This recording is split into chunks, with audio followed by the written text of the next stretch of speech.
Circus Extreme is, as the name explains, extreme. We've got guys on high wire up in the roof of the tent with no safety wires on them, no safety nets underneath. It is, everybody's practiced their act to the absolute best of their abilities, and it is all extreme. We've got motorbikes that fly through the roof of the tent doing somersaults. There's no safety nets there. A guy that works a trapeze act that walks in the roof of the tent upside down.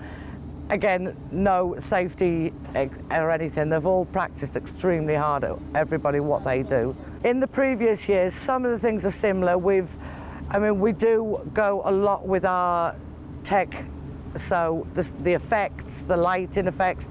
Rather than other years, we have had a Wheel of Death act, which is a long arm with two cages on the end. We've now got a double one, so we've got those flying round opposite each other on the stage. We've got the trapeze guy that literally leaps from one trapeze to another, which we've never had in this country before, and walking upside down in the roof, what we call a skywalk. But he's just there walking along and his hoops upside down. But we've also kept some of the traditional stuff in. Our dancers are great, but the dancers aren't just on the floor, they're going up and down out the roof as well at various times. And there's something in there for everybody, from the very young to the older.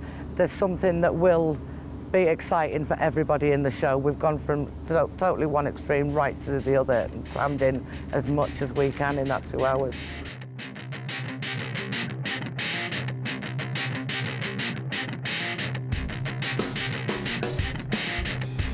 A lot of the artists go almost from one contract to another, and they might have a few weeks off in between to go home, but they are practicing a lot of the time. You do get a huge amount of satisfaction out of it, the amount of work, practice you put into doing something that you've chosen and you love doing. You grow up in this and it's just taken in your stride.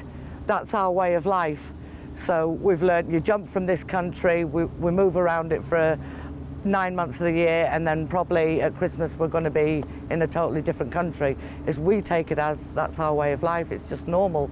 They are really good reactions. I mean, especially here in Leeds, and next we're going to Halifax. We did Halifax the first time, I think a couple of years ago during COVID, when we were allowed to have a light opening, and we had such a great reaction there. They are really friendly and they're loud, which is the best thing inside our tent. We're here in Leeds for another week up until Sunday the 18th, and then we're going to be open for 10 days over in Halifax.